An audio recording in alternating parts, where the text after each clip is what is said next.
안녕하세요. 저는 작은 식당을 하나 운영하고 있는 40대 여성입니다. 아들을 하나 키우고 있어요. 마냥 어린아이인 줄로만 알았는데 엄마가 새롭게 식당을 다시 시작해서 예전만큼 많이 신경 써주지 못함에도 불구하고 이제는 어느덧 엄마의 보호자를 자처하는 든든한 아들로 자라주었습니다. 마냥 지켜줘야만 할 아이로만 생각하고 있었는데 요즘 그런 아들 녀석에게서 얼마나 힘을 많이 받는지 몰라요. 자영업이라는 게 워낙 하루 쉬는 것도 큰 마음 먹어야 가능한 일이다 보니 예전만큼 아이에게 온전히 시간을 쏟기는 힘들지만 그래도 틈날 때마다 사랑하는 아이와 추억 많이 쌓으려고 노력하고 있습니다. 그래도 아이가 아직 어렸을 때는 남편과 함께 전국 방방곡곡을 돌아다니며 추억도 참 많이 쌓았습니다. 남편이 워낙 캠핑 마니아였거든요.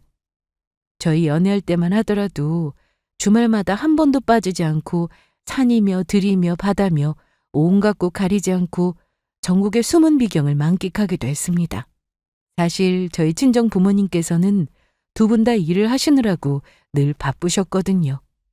물론 저를 더할 나위 없는 큰 사랑으로 키워주시기는 했지만 워낙 생업에 바쁘신 분들이셨기 때문에 어릴 적부터 제 앞가림 일찍이 스스로 해야 했고 당연히 부모님과 어디 놀러 한번 제대로 가본 기억이 없어요. 어릴 적에는 그래서 친구들이 주말에 부모님과 좋은 곳 놀러 갔다 왔다고 하는 소리를 듣는 게 얼마나 부러웠는지 모릅니다. 물론 저희 부모님께서 저 잘 키워주시겠다고 그리 고생하셨다는 걸 저도 모르는 바는 아니에요. 그 점에 대해서는 항상 감사하게 생각하고 있습니다. 하지만 내심 마음속으로는 저도 모르게 외로움을 느끼고 지냈었나 봐요. 시간 지나면 결국 남는 것도 추억이라는 말을 입에 달고 살았던 남편과 차곡차곡 좋은 기억 쌓아가는 일이 그렇게 기꺼울 수가 없었습니다. 상대적으로 함께 시간 보내기 힘들었던 저희 친정 부모님에 비해서 항상 붙어 다니면서 저 한 번도 보지 못했던 좋은 풍경들 보여주고 신나게 자랑하는 남편에게 끌렸던 건 역시 어린 시절의 제 결핍을 충족시켜준 면이 없지 않아 있어서 그랬던 것 같습니다. 저희가 결혼을 하고 나서도 한동안 이러한 즐거운 생활이 계속해서 이어졌어요. 남편과 수년 캠핑족으로 지내다 보니 캠핑의 캠자도 몰랐던 저 같은 초보도 어느덧 요령도 생기게 되고 처음에는 그저 남편 뒤를 졸래졸래 따라다니던 것에 불과하던 저 역시 캠핑 마니아가 될 수밖에 없었습니다. 그 당시만 하더라도 지금처럼 캠핑이 대중화되지는 않았던 때라서 남들과는 다르게 바쁜 생활 속에서도 항상 시간 쪼개어 여가를 즐긴다는 것에 대한 만족감도 컸고요. 저희 아들인 수영이가 태어난 이후로도 아이 유치원 때까지는 세 식구가 철마다 캠핑으로 유명한 곳들 부지런히 찾아다녔습니다. 제가 남편을 통해서 캠핑의 즐거움에 눈 떴듯이 저희 아들에게도 이런 즐거움을 일찍이 맛보게 해주고 싶은 마음이 컸어요. 남편이나 저나 어린아이는 흙 밟으며 자라야 한다는 생각에 동의하고 있었고 바쁜 도시 생활을 잠시 뒤로 하고 가족끼리 함께 맑은 공기 마시며 오래도록 추억할 수 있는 시간을 만드는 것이 무척이나 즐거웠습니다. 다행히 아이 역시 저희 부부 성향을 닮아서 그런지 어릴 적부터 캠핑 다니는 걸 무척이나 즐거워했어요. 마치 모험가라도 된 듯 제 아빠와 신이 나서 계곡에서 송사리도 잡고 이름 모를 들풀을 소중히 쓰다듬는 녀석을 바라보고 있자면 그저 행복했습니다. 참 좋은 시절이었어요. 그 누구와도 공유할 수 없는 추억을 다름 아닌 내 가장 사랑하는 가족들과 나눈다는 생각에 이 시간이 흘러가는 것이 그저 아쉬울 뿐이었습니다. 이런 시간이 조금이나마 더 이어지기만을 바라는 마음이었어요. 그래도 아이도 어느 정도 자라고 학교에 들어가게 되고 또 예전 부부 둘만 생활하던 것과는 달리 이제는 책임져야 할 내 새끼도 생긴 마당이니 남편도 일이 바빠질 수밖에 없었습니다. 이제는 남편보다 더 캠핑에 재미를 붙이게 된 제 입장에서는 아쉬운 일이 아닐 수가 없었습니다. 굳이 캠핑이 아니라 하더라도 각자 위치에서의 역할이 점점 커져가고 있으니 세 식구가 함께 보내는 시간은 자꾸만 줄어들 수밖에 없었어요. 저도 압니다. 이게 자연스러운 일이라는 것을. 하지만 그걸 머리로는 알고 있다 하더라도 가슴으로는 내심 서운할 수밖에 없었어요. 그 전에 저희 셋이서 누렸던 시간이 귀했던 만큼 아쉬움이 더 커질 수밖에 없었죠. 하지만 서로에게 소홀하려고 그랬던 것도 아니고 애초부터 가족들 위해서 노력하느라 바빠진 건데 누구 하나 탓할 수도 없는 일이었죠. 특히나 저희 세 식구 미래를 위해 고생이 많은 남편 걱정이 되었습니다. 요즘 같은 세상에 밥 벌어 먹는 것만으로도 쉬운 일이 아닌데 가족들 건사하는 가장의 어깨가 무거울 수밖에 없었어요.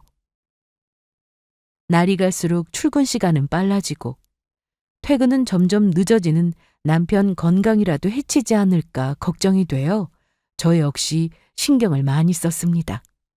비록 저도 가게 운영하며 눈코 뜰 새 없이 바빴지만 그런 가족들 생각해 밤잠 줄여가며 보양식 만들어 조금이라도 내 가족 건강 챙기려고 애썼어요. 몸은 고단해도 내가 조금 고생하면 내 가족들 좀 더 건강해질 수 있으리라는 생각에 힘든 줄도 모르고 살았습니다. 남편은 영업일을 했는데 나이가 들수록 그쪽 일도 경쟁이 치열한 것 같더라고요. 아무래도 직접적인 영업 실적이 잘 드러나는 일이다 보니 압박감도 상당한 모양이었습니다. 가족들과 함께 캠핑 다닐 때는 그렇게 세상 너그러운 사람이 또 없었는데 일이 힘들어서 그런지 성격도 조금씩 날카로워지고 말투도 예전보다 날이 많이 섰습니다. 제 딴에는 그런 남편 심기 거스르지 않으려고 노력했지만 그래도 가끔 자기도 모르게 아들 앞에서까지 무심하게 툭툭 내뱉는 말에 다투기도 여러 번이었어요. 나는 상관없는데 수영이는 다른 문제잖아.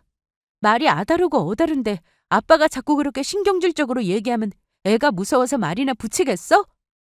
내가 일부러 그랬어? 나도 수영이 아빠야. 그렇게 당신만 애 신경 쓰는 것처럼 말하지 마. 좋게 좋게 말하려 해도 둘 다 일 때문에 바빠서 심신이 지쳐 있으니 말투가 날카로워져서 싸움으로 이어지기도 여러 번이었습니다. 하지만 그럴 때마다 항상 화해의 손길을 내밀었던 것도 바로 저였어요. 저 사람 요새 영업 때문에 지방 출장도 잦아져서 해지고도 겨우 집에 들어와서 눈이나 잠깐 붙이고 나가는데 내가 괜히 피곤한 사람 더 긁었구나 싶어 후회스럽기도 했고요. 저 사람이 오죽 힘이 들면 저럴까. 결국 내 가족 안아줘야 하는 것은 나라는 생각에 감정 상하는 일이 있더라도 참으려고 많이 노력했습니다. 아유, 가뜩이나 바빠 죽겠는데 왜 이렇게 되는 일이 없는지. 왜? 무슨 일 있어? 내일 주말인데 금요일 오후에 갑자기 지방 출장 잡혔다고 통보하는 것도 뭐야. 자기 휴일은 그렇게 끔찍히 챙기면서 나 쉬는 건 두고 보는 꼴이 없지. 간만에 좀 쉬는 줄 알았더니 주말을 통째로 지방 출장으로 날리게 생긴 남편이 한숨을 쉬며 말했습니다. 가뜩이나 급하게 잡힌 지방 출장인데 하필이면 딱 남편 차가 고장이 나서 카센터에 맡긴 상태였거든요. 주말 안에 빼준다고 그래서 별 문제가 있겠나 싶었는데 그리 되었으니 남편 입장에서는 엎친 데 덮친 격이었습니다. 그러지 말고 그냥 내 차 가지고 가. 당신도 가게에 자재 들여놓으려면 차 필요하잖아. 이번만 거래처 쪽에 부탁 좀 드리지 뭐. 당신도 실어 가야 할 물건 많잖아. 그냥 내 차 가지고 가. 진짜? 그래도 괜찮아? 저라고 차가 필요하지 않은 건 아니었지만 그래도 가게의 위치가 집 근처였으니 어떻게 한 번쯤은 차 없이도 넘어갈 수 있겠거니 싶더라고요. 그리고 가뜩이나 갑작스런 출장으로 신경이 예민해져 있는 남편인데 렌트카 알아보느니 뭐니 해서 더 신경 쓰일 일 만들 바에는 그냥 내가 조금 불편하고 말자는 생각이었습니다. 아무렴 빌린 남의 차보다야 제 차가 남편 입장에서도 더 편할 것이고 차 빌리고 반납하느라 헛시간 쓰지 않아도 되니 그 시간에 조금이라도 더 쉬게 해주고 싶었어요. 그래서 일부러 별일 아닌 것처럼 편하게 쓰라고 제 차 아까워하지 않고 선뜻 내어주었죠. 고마워 여보. 내려가면 정신 없어서 연락 못할지도 몰라. 올라올 때 전화할게. 그래 알았어. 운전 조심하고. 그렇게 여느 때처럼 남편 출장 가는 길을 배웅했습니다. 아들 녀석이 마침 친구들이랑 놀러 간다고 자리를 비우는 바람에 간만에 식구들 신경 쓸 일 없이 내 일에만 집중하면 되겠거니 싶었어요. 가게 일도 신경 쓸 부분이 한두 가지가 아니다 보니 일하다 보면 저도 저대로 많이 바쁘거든요. 도와주는 아르바이트 직원을 써도 한창 바쁜 시기여서 정말 정신없이 일하고 있는데 자꾸 휴대폰으로 모르는 번호로 전화가 걸려오더라고요. 요새는 하도 스팸이니 뭐니 엉뚱한 전화들도 많이 오잖아요. 어지간하면 연락처에 저장된 번호 아니면 바쁠 때는 안 받을 때도 많거든요. 가뜩이나 자재 정리한다고 양손 무겁게 들고 있는 상황에 비는 손도 없어서 몇 번 그 전화를 무시했는데 그러고도 전화가 계속 걸려왔습니다. 슬쩍 앞자리 지역번호를 보니 지방인데다 계속 같은 번호로 전화가 걸려오더라고요. 결국엔 저도 신경이 거슬려서 짜증을 내면서 전화를 받았어요. 바빠 죽겠는데 진짜 중요한 용건 아니면 좋은 소리 나가지 못할 것 같았습니다. 그런데 전화를 받자마자 웬 낯선 남자가 대뜸 화를 내며 이러는 겁니다. 사장님, 제가 벌써 몇 주째 말씀드리는데 등록도 안 하신 차를 자꾸 남의 아파트에 대시면 어떡합니까? 여기 주민 아니라고 그렇게 잡아떼시더니 주민분들의 신고가 들어와서 곤란하다고 말씀드렸잖아요. 그러니까 이 낯선 남자가 대뜸 제게 전화와서 한다는 말이 상습적으로 입주민도 아닌 사람이 아파트에 불법적으로 차를 주차하고 있으니 그거 빼라고 연락을 했다는 거예요. 벌써 같은 일로 여러 번 애를 먹였는지 아파트 경비원 목소리에 인내의 기색이 느껴졌습니다.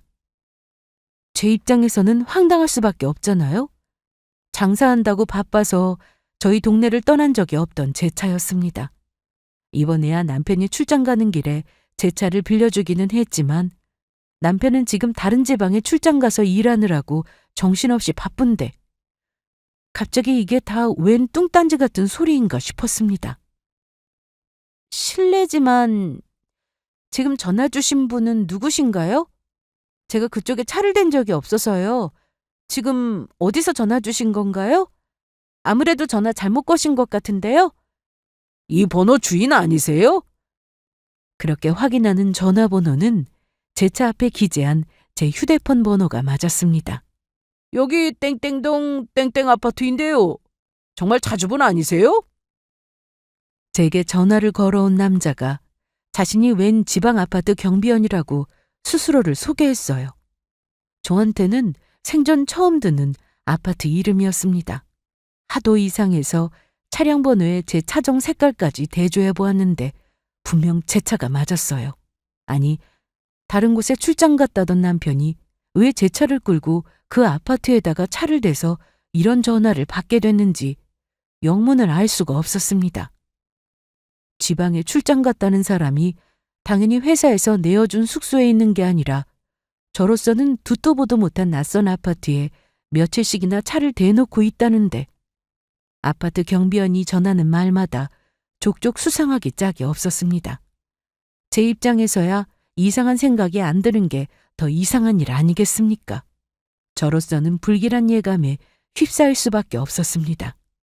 그때부터 머릿속에서 5만 가지 시나리오가 다 떠오르는데 그중 제 불안감을 잠재워줄 만한 것은 아무것도 없었어요. 설마 싶었지만 불길한 생각이 자꾸만 스멀스멀 올라와서 그때부터는 일이고 뭐고 아무것도 손에 안 잡히더라고요. 결국 제게 전화를 걸어온 경비원에게 그곳 주소를 물어서 거기까지 찾아가게 되었습니다. 실체를 알 수 없는 불길한 마음의 한 행동이었지만 저로서는 충동적인 일이 아닐 수 없었어요. 제 인생 통틀어서 그때만큼 즉흥적이었던 때가 없었을 겁니다. 그 지방에는 태어나서 처음 가봤습니다. 설마 별일이야 있을까 싶으면서도 급하게 웃돈까지 주고 당일에 차까지 렌트해서 거기까지 내려가고 나니 스스로의 행동이 기가 막히더라고요. 그렇게 문제 그 아파트로 가봤더니 정말로 그 아파트 단지 주차장에 제 차가 떡하니 주차되어 있었습니다. 제 눈으로 봤으니 상황은 더 부정할 수도 없었어요. 거기 차 대신 분 이동 305 사시는 분하고 항상 같이 들어가시던데. 제가 전화를 받자마자 당일에 거기까지 쫓아갔으니 저한테 전화 걸었던 경비원 분도 다소 당황하신 것 같더라고요. 아, 내가 괜한 일에 휘말렸다는 표정이 역력했습니다. 그걸 보니까 저 역시 피가 식는 듯 했어요. 내려오는 내내 별일 아닐 거라고 애써 마음을 달래기는 했지만 사실 저도 눈치채고 있었던 거죠. 제 남편이 저희 부부 아는 지인 하나 없는 이곳을 벌써 제 집 드나들듯 들락거린 지가 한참 된 것 같았습니다. 이런 상황에서 여러분 같으면 무엇을 의심하시겠어요? 남편의 외도는 상상조차 해본 적이 없었습니다. 뜻밖의 전화를 받지 못했더라면 평생 그랬을지도 몰라요. 하지만 아무리 내 남편 그럴 리 없을 거라고 마음을 달래면서도 정황이 너무나 맞아떨어지지 않습니까? 이걸 내 눈으로 직접 확인하지 않으면 도저히 견딜 수 없겠다는 마음과 차라리 모른 척 넘어가 버리고 싶다는 마음이 공존했습니다. 그렇게 남편이 제게는 지방 출장을 간다는 핑계를 대고 몰래 내려와 웬 외간 여자와 함께 시간을 보내고 있다는 집 앞까지 발걸음을 옮겼어요. 아, 그 집 앞에 도착하자마자 온몸이 굳은 듯 꼼짝도 할 수가 없었습니다. 제게는 낯설기만 한 그곳에서 제 눈에 전혀 낯설지 못한 물건들이 결국에는 제 눈에 들어오고야 만 것입니다. 그걸 바라보는 제 눈동자가 지진이라도 난 듯 흔들렸어요. 내 남편이 들어갔다는 그 아파트 복도에는 익숙한 캠핑 장비들이 줄지어 늘어서 있었습니다. 수년간 사용한 흔적이 역력한 그 물건들은 더 볼 것도 없는 남편의 물건들이었어요. 연애 때부터 저와 단둘이 그리고 우리 아이 생기고 난 후로는 세 가족이 주말마다 사용하던 물건들이었으니 틀림없었습니다. 캠핑이 끝난 후에는 항상 남편이 저나 아이 시키지 않고 손수 사용한 물건들 집 밖에 내어놓고 하나하나 애지중지해가며 손질하는 게 남편의 즐거움이었습니다. 캠핑 장비 오래 쓰려면 이렇게 매번 관리를 잘 해줘야 한다고. 초보들이야 그저 새 물건이 좋은 줄 알지 이렇게 길 잘 든 캠핑 장비가 캠퍼의 자부심인 거야. 그 귀찮은 일을 하면서 오히려 신이 나서 싱글벙글하던 남편이었습니다. 물건 하나하나에 저뿐만 아니라 우리 아이와 함께한 소중한 기억까지 켜켜이 쌓여 있었어요. 처음에는 남편이 장만한 물건이라 할지라도 결국에는 저희 세 가족의 추억이 고스란히 담긴 캠핑 장비들이었어요. 그걸 이렇게 바리바리 챙겨 나 몰래 출장을 왔다고 거짓말까지 해가며 여길 왔다니 더 볼 것도 없었습니다. 이건 명백한 배신이었어요. 도대체 무슨 정신으로 아파트 입구까지 내려왔는지 저 스스로도 알 수가 없었습니다. 분명 나와 내 새끼 배신한 놈은 따로 있는데 도망치듯 그 자리를 떠날 수밖에 없었습니다. 다른 여자와 내 남편이 함께 기어들어간 집 앞에 놓인 우리 가족의 추억의 물건들을 도저히 제정신으로 더 보고 있을 용기가 나질 않더라고요. 하지만 이대로 집까지 갈 수도 없었습니다. 마음이 그야말로 지옥이었어요. 도대체 누구일까? 얼마나 대단한 여자이길래 제 마누라의 새끼까지 속여먹고 이 낯선 곳까지 내려와서 노닥거리고 있는 걸까? 그렇게 제 가족 위에 희생하는 척하며 피곤해서 못 살겠다는 둥 생색은 있는 대로 다 내더니 그게 제 외도를 가리기 위한 연막에 불과했다 생각하니 남편이라는 인간이 그리도 끔찍하게 느껴질 수가 없었어요. 평생에 내 인생의 짝꿍이라 생각했던 사람이 그동안 나를 보며 무슨 생각을 하면서 산 것일까? 저 인간이 단 한순간이라도 나한테 배우자로서 진실한 순간이 있었을까? 우리 결혼 생활 자체에 크나큰 회의감이 몰려왔습니다. 그동안 나나 우리 아이에게 날선 모습을 보였던 게 일하느라 힘들어서가 아니라 이미 우리에게 마음이 떠서 그랬던 거라고 생각하니 비참함이 이루 말할 수가 없었습니다. 그렇게 의심과 배신감으로 지옥에 갇힌 것 같은 생각을 해가며 아파트 입구에서 그 둘이 나타나기를 기다리며 한참을 숨죽여 기다리고 있었어요. 마침내 만면의 미소가 가득한 남편이 등장했습니다. 최근 제가 본 중 가장 환한 표정이었어요. 그 낯짝을 보고 있자니 기가 막혔습니다. 남편은 당연히 혼자가 아니었어요. 남편 옆에서 희희낙낙 팔짱을 끼며 걸어 나오는 상간녀 얼굴을 확인하고는 제 발밑이 꺼져버리는 듯한 절망감을 느꼈습니다. 네, 그 상간녀는 제게 낯선 얼굴이 아니었어요. 사장 언니, 정말 감사드려요. 이번 달에 또 값을 안 해주셨으면 이번에야말로 정말 방 빼야 할지도 몰랐거든요. 항상 제게 아쉬운 소리 해가며 도움을 받고 대단한 은혜라도 입은 양 눈물까지 글썽이며 내게 고마워하던 바로 그 여자였습니다. 몇 해 전까지만 하더라도 내 가게에 아르바이트생으로 일하며 제게 그리도 살갑게 언니 하며 따르던 바로 그 여자였던 겁니다. 집안 형편이 별로 좋지 않아 어린 나이부터 일하느라 고생이 많아 보여 항상 마음이 쓰였던 사람이었어요. 일하면서 아까처럼 가부를 해준 적도 많았고 명절이며 철마다 선물이니 월급도 조금씩 더 챙겨줘가며 마음을 썼습니다. 심지어 동생 같은 아이가 주변에 의지할 만한 사람 하나 없는 것이 마음 아파 지인통에 중매 자리까지 서서 좋은 사람 만나 결혼까지 이르게 도와주기까지 했습니다. 심지어 저랑 남편은 그 둘 결혼식에까지 참석했어요. 그날 그 여자의 앞날을 진심으로 축하해주며 이제는 외롭게 지내지 말고 좋은 남자와 행복한 가정 이루고 살라며 축복해 주었습니다. 그랬던 여자가 지금 내 앞에서 내 남편 옆구리에 매달려 있다니. 여러분, 제가 받았을 정신적 충격이 얼마나 어마어마했을지 짐작이 가시나요? 몇 년을 내 가게에서 일하면서도 남편과는 오며 가며 스치듯 인사 몇 번 한 것이 전부였습니다. 애초에 남편도 자기 직장 다니는 사람이니 제 가게까지 들릴 시간도 없었고요. 저 둘의 유일한 접점이 저인데도 저 두 사람 관계는 생각조차 해본 적이 없었습니다. 저 둘이 붙어있는 그림은 상상조차 하지 못했어요.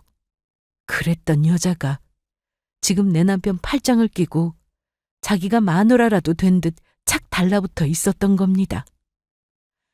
사람이면 그러면 안 되는 거였어요. 내가 저한테 어떻게 했는데.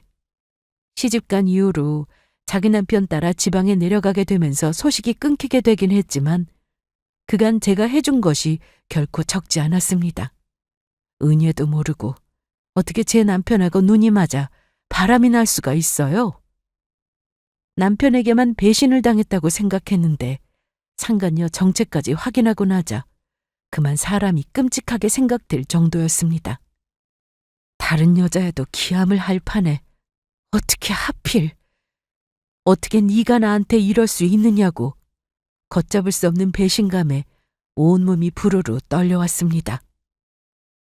저것들 저리 곱게 못 놔둔다. 내가 지금 느낀 이 비참함과 배신감을 생각하면 그 둘에게 복수하지 않고는 견딜 수가 없을 지경이었어요. 그날부터 제 머릿속에는 오로지 저 둘에게 복수할 생각만 가득했습니다. 이 머리가 지글지글 끓어오르는 끔찍한 감정을 해소하지 못하면 이러다 내가 제명에 못 죽겠거니 싶었습니다. 어떻게 하면 저것들에게 더 큰 타격을 줄 수 있을까? 어떻게 하면 그것들이 지금 내가 느끼는 것보다 더한 절명을 느낄 수 있을까? 오로지 그 생각만 했어요. 주말이 지나고 제 상간녀와 희희낙낙 잘도 놀아난 남편 놈은 아무 일도 없다는 양 내 집구석으로 기어들어왔습니다. 아유, 이것도 나이 더 들면 못해 먹지 싶어. 내 몸 다 축 나가며 이렇게 일하는 게 맞나 싶다. 여느 때처럼 온갖 생색 다 내며 위선을 떠는 놈 꼴을 보고 있자니 그동안 저놈이 나 속여 먹으며 얼마나 저 혼자 좋은 시절 보냈을까 싶은 생각에 낙이라도 날리고 싶은 심정이었습니다. 하지만 그럴수록 더욱 철저히 표정을 숨기고 여느 때처럼 걱정하는 투로 남편에게 말했어요. 고생했어. 주말까지 회사 일한다고 얼마나 지쳤겠어. 몇 시간 쉬지도 못하겠다. 얼른 들어가서 자. 그래야겠다. 아유, 삭신이야. 당연하다는 듯 제 수발 받아가며 뻔뻔하게 저희 부부 침대에 벌러덩 들어눕는 남편 놈이었습니다. 그래, 네 놈은 그렇게 아무 일도 없다는 듯 마음 놓고 있어라. 네 놈이 그 어떤 의심도 하지 못하고 방심하고 있던 바로 그때 네 놈 인생을 나락으로 보내주리라. 겉으로 남편에게 미소 지으며 속으로는 칼을 갈고 또 갈았습니다. 그로부터 몇 주 뒤 제가 지나가는 말로 남편에게 이리 말했습니다. 여보, 나 오늘 누구 만났는 줄 알아? 정훈 씨 만났어. 제 말을 듣는 둥 마는 둥 하던 남편이 제 입에서 나온 뜻밖의 이름에 순간 멈칫했습니다. 당연한 일이었어요. 제 입에서 나온 정훈이라는 이름의 남자는 남편도 모르는 사람 아니었거든요. 그렇습니다. 몇 달이 넘도록 제 배우자들 속여가며 미래를 즐기고 있는 남편놈 상간녀. 바로 그 여자의 남편 이름이었으니까요. 애써 저 보는 앞에서 아무렇지 않은 척하려 하는 놈이었지만 이미 일의 전말을 모두 알고 있는 제 눈에 보기에는 동요한 감정을 완전히 감추지도 못하거든요. 속으로 가짜났습니다. 고작 저 따위 담을 가지고 있는 놈이 불륜을 저지를 생각을 하다니. 그럴 주제도 못 되는 놈이 그동안 나 속여먹고 재미 보느라 좋았겠구나 싶어 속으로 혀를 찼어요. 그 사람? 그러고 보니 소식 들은 지 꽤 된 것 같은데 몇 해 전에 결혼해서 지방 발령받아 내려가지 않았어? 그러니까 말이야. 지인 결혼식 참석하러 올라왔다고 하더라고. 나도 몇 년 동안 잊어버리고 있다시피 하다가 다시 만나니까 너무 반갑더라. 그동안 신세진 거 생각났다면서 가게를 들렀더라고. 생각지도 못했는데 얼마나 반가웠는지 몰라. 아, 그러고 보니 그 집 내외가 당신한테는 신세를 참 많이 줬었지. 신세는 무슨.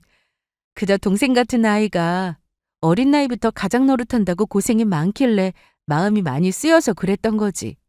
그래서 일부러 정우 씨 같이 좋은 남자 소개시켜준 건데 둘이 결혼까지 하게 되었으니 사람 인연은 따로 있다 싶어. 아무것도 모르는 것처럼 신이 나서 조잘조잘대는 제 말이 이어질수록 남편이 제 눈을 똑바로 바라보지 못했습니다. 고맙다면서 일부러 찾아오기까지 해준 사람을 그냥 보낼 수가 없잖아. 그래서 이번 주말에 정훈 씨 내외 우리 집으로 초대했는데 당신 주말에 별일 없지?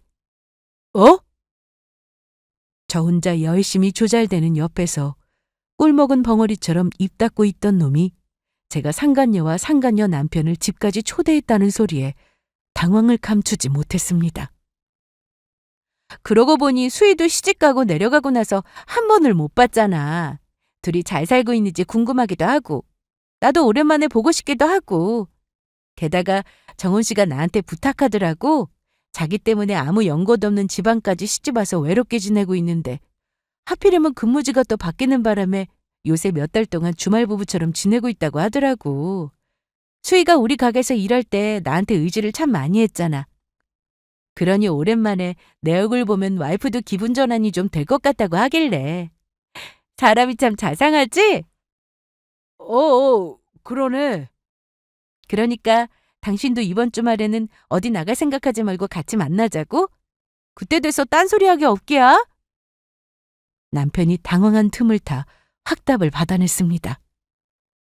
그날부터 남편 눈 표정을 시시때때로 구경하는 것이 여간 재미난 일이 아닐 수가 없었어요. 불러도 대답도 않는 것이 이미 마음은 콩밭에 가 있는 게 뻔했습니다.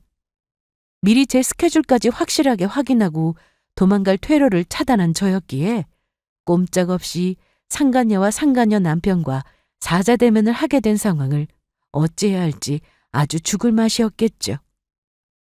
놈에게는 피하고만 싶은 시간이자 제가 기다려 마지 않았던 그 시간이 결국 오게 되었습니다.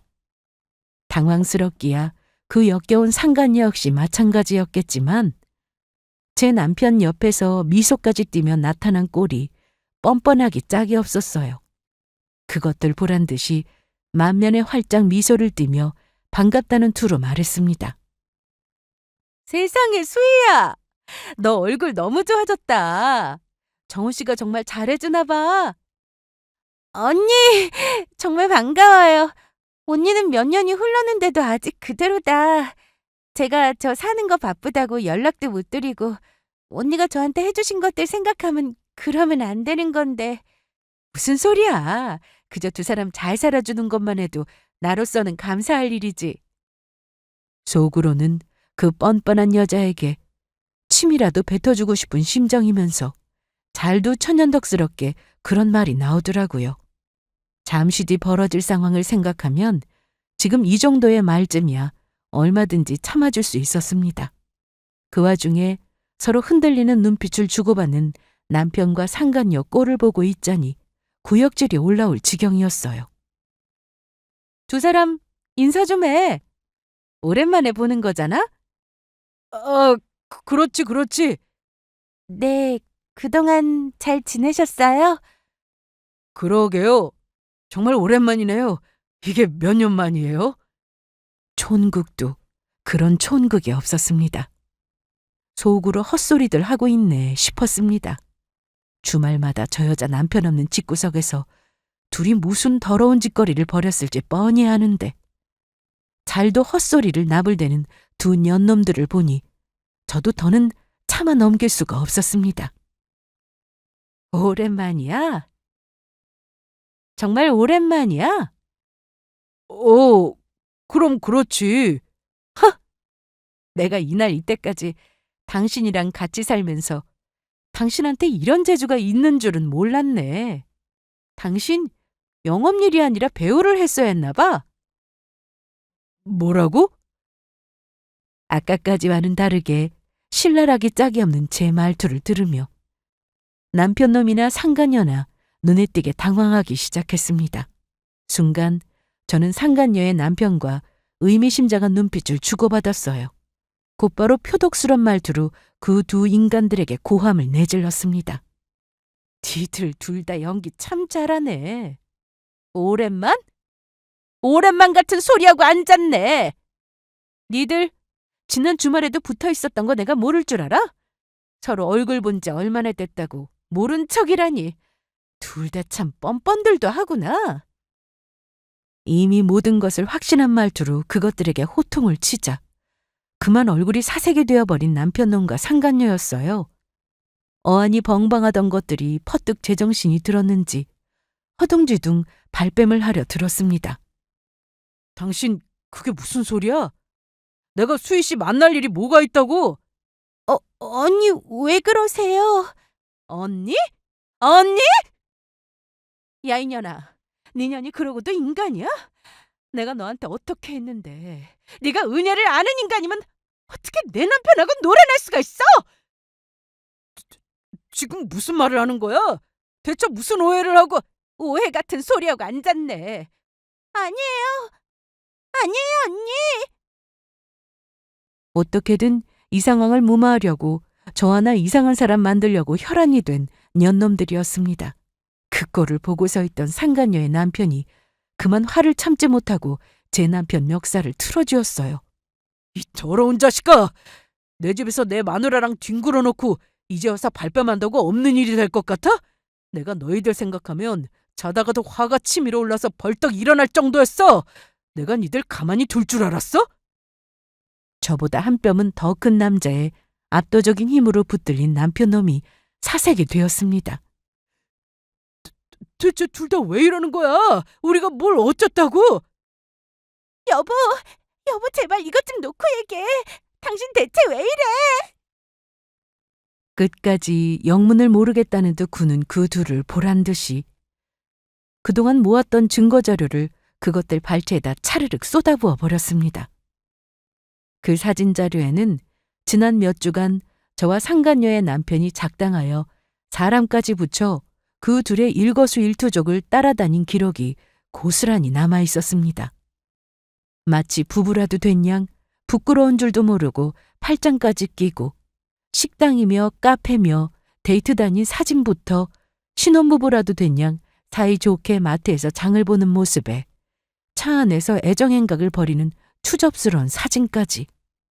심지어 그게 전부도 아니었습니다. 상간녀 남편이 그 집주인이잖아요. 그 안에다 카메라까지 설치했을 줄은 저도 몰랐습니다. 그 무엇보다 적나라한 부정이 담긴 사진의 동영상에 그 누구도 불륜 사실을 부정할 수 없는 확실한 증거들이었습니다. 이게 뭐야? 그 사진을 보자마자 정신이 나간 듯 그 자리에 털썩 주저앉아버린 상간녀였어요. 옆에 서 있던 남편놈 역시 방금까지 제 불륜 사실을 부정하며 억지를 쓰던 소리가 쏙 들어가 버렸습니다. 이게 당신이 어떻게... 제가 바람하지 않던 순간이었어요. 바로 몇 주 전 제게 살면서 가장 큰 충격과 배신감 그리고 상처를 주었던 그날로부터 철저하게 계획된 일이었습니다. 그날 그것들의 불륜 사실을 알게 되자마자 상간녀의 남편에게 연락을 한 저였습니다. 애초부터 제 지인을 통해 소개해준 자리였기 때문에 몇 년 연락이 끊겼다 하더라도 다시금 연락처를 알아내는 일은 이 일도 아니었어요. 제 아내의 은인이라며 항상 제게 살갑게 대해주던 상간녀의 남편이었기 때문에 오랜만에 닿은 연락에도 반갑게 맞아주던 사람이었습니다. 나도 나지만 이 사람도 참 안 되었다는 생각이 들었어요. 그런 여자와 살기에는 분에 넘치는 남자였습니다. 그러니 더더욱 사실을 알려야만 했어요. 저나 상간녀 남편이나 저 쓰레기 같은 것들에게 속아 인생을 낭비하기에는 저희 인생이 너무나 귀했습니다. 차마 사실을 받아들이지 못했던 상간녀의 남편은 제 차 블랙박스에 담긴 제 아내의 부정과 제 눈으로 직접 보고 찍은 제 남편 물건이 널브러져 있는 제 집 현관 사진을 보고서야 그 끔찍한 사실을 받아들일 수밖에 없었습니다. 어떻게 사람이 이럴 수가 있어요. 나는 우리 가족만 생각하면서 외로워도 다시 함께 살 날만 생각하면서 얼마나 열심히 살았는데 어떻게 이럴 수가 있어. 다 큰 남자가 배신감에 휩싸여 눈물을 쏟는 모습을 보는 제 마음도 편치 않았어요. 어쩌다 내 신세가 일이 되었나 생각하니 더더욱 그것들을 가만둘 수가 없었습니다. 우리 이렇게 당하고 있을 수만은 없잖아요? 그것들은 지금도 우리 완벽하게 속여먹었다고 생각하고 희희낙낙할 텐데 갚아줘야죠. 감히 가족들 기만하고 우습게 본 죗값 치르게 만들어줘야죠. 서로의 배우자를 사랑하고 믿었던 만큼 배신감은 날이 갈수록 몸집을 불려갔습니다. 저도 저지만 상간녀의 남편이 오히려 불륜의 확실한 증거를 잡아내기 위해 더욱 혈안이 되었어요. 저 역시 불륜 증거를 잡으려고 애를 많이 썼지만 결정적인 증거들을 다 잡아낸 건 역시 상간녀의 남편 쪽이었습니다. 아무래도 그 둘이 주로 만나던 곳이 상간녀 남편 명의의 아파트이기도 했고 그 사람의 연고지이기도 했으니까요. 사실 한 개인으로서는 수치스러운 일일 수밖에 없기 때문에 저는 그렇게까지 하지는 못했는데 이미 끝에 끝까지 결심한 모양인지 집 주변 지인들까지 포섭해 증거를 잡아내야 했다는 말을 들었을 때는 상간녀의 남편 역시 제대로 이를 갈고 있음을 알 수 있었습니다. 그 결과가 바로 그날의 사자대면이었어요. 이 더러운 것들, 이 쓰레기 같은 것들! 가족 위해서 희생하는 척은 있는 대로 다 하더니 이 웃기지도 않는 인간아. 전현이랑 눈 맞아서 매주 지방 왔다 갔다 한다고 피곤해서 그러는 줄 알았으면 내가 너 처먹는 밥에 독이라도 탈 걸 그랬을걸. 여보, 내 말 좀 들어봐. 내가 일부러 그런 게 아니라 일부러 그런 게 아니면 니놈 발로 내려가서 니놈 의지로 시시덕거려 놓고서 둘이서 좋다고 놀아낼 때는 언제고 이제 와서 헛소리를 하고 있어? 고작 그따위 얄팍한 수에 내가 넘어가 줄 줄 알았어? 이 더러운 놈아? 여보! 참았던 시간만큼 올라온 분노에 놈 머리털을 다 뽑아버릴 작정으로 머리털럭을 있는 힘껏 붙잡고 흔들었습니다. 힘으로 따지면 놈이 저 하나 막아내지 못할 것 없었지만 이미 상황이 불리할 대로 불리하게 돌아가고 있음을 놈도 모를 수가 없었습니다. 제 마누라한테 머리채 붙잡히고도 어쩔 줄을 모르고 제게 빌고 또 비는 남편 놈이었어요. 내가 너 같은 놈한테 내 귀한 인생 낭비할 줄 알았으면 내 놈 진작에 때려 죽여버렸을 거야. 나 너같이 더러운 놈 우리 수영이 옆에 못 붙여놔. 내 놈하고는 당장 이혼이야. 여보, 안 돼. 나한테는 당신이랑 우리 수영이밖에 없어. 이 여자는 그냥 잠깐 논 것뿐이야. 아무 의미 없어. 나한테 아무것도 아닌 여자라고. 이혼이라는 제 말에 펄쩍 뛰며 바로 옆에 서 있는 상간녀까지 우스운 여자 만드는 남편 놈이었습니다. 그 소리를 듣는 상간녀 표정에 배신감이 가득한 것이 우습기 짝이 없었어요. 고작 저것밖에 안 되는 관계면서 제 가족들 다 배신하고 저짓거리를 저질렀다니. 상간녀 역시 아차 싶었는지 바로 자기 남편 바지가랑이에 매달렸습니다. 여보, 내가 정말 잘못했어. 내가 잠깐 돌았었나 봐. 나 다시는 저 사람 안 만날게. 진짜 안 만날게. 너 뒤로 더러운 짓 하고 다닌 꼴을 내가 다 지켜봤는데 설마 그따위 말 몇 마디에 내가 넘어가 줄 거라고 생각했어? 너만 모르지. 너 이 더러운 행실을 이미 그 동네에 소문 쫙 퍼졌어. 이제는 너 그 동네에서 그 뻔뻔한 납작 들고 다니지도 못하게 될 거다. 내가 미쳤다고 너 같은 여자랑 계속 같이 살겠어? 내가 뭐가 아쉬워서. 내려가면 당장 네 짐부터 빼. 여보, 이러지 마. 내가 잘못했어. 제발 한 번만 용서해줘. 두 년놈이 아주 울고불고 잘못했다니. 다시는 안 그렇겠다느니 아무 의미도 없는 소리를 짓거리며 악어의 눈물을 흘려댔습니다. 세상 무너진 듯 바닥을 기며 비는 모습을 보는데도 조금도 마음이 누그러지거나 안타깝다는 생각이 들지 않는 것을 보면 이제는 저도 저 대책 없는 놈에 대한 미련이 싹 떨어져 나갔다는 생각이 들더군요. 워낙 확실하게 조력자의 도움 받아가며 철저하게 증거까지 수집해 이혼 준비를 했다 보니 더욱 거칠 것이 없었습니다. 아직 시작하지도 않은 이혼 소송의 승자는 명백히 저와 상간녀의 남편이었어요. 이 정도 증거를 가지고도 저희가 이혼 소송에서 이기지 못한다는 게 말이 안 되는 일이었습니다. 갑작스럽게 불륜 사실이 폭로되기는 했지만 그걸 저 두 인간들이라고 모를 수가 없었겠죠. 그러니 넷이 모두 모인 자리에서 빼도 박도 못하게 저들 수치스러운 불륜의 증거들을 보란듯이 뿌려대며 이혼을 선언한 저들에게 저렇게까지 대역죄인이라도 된 것처럼 저 자세로 나오는 게 뻔한 일이었습니다. 어떻게든 이 상황을 모면하려 드는 둘이었지만 어린 반푼어지도 없는 일이었어요. 여보, 내가 정말 잘못했어. 나 당신이랑 우리 수영이 없이는 못 살아. 나 정말 죽어. 그럼 그냥 죽어버리지 그랬어.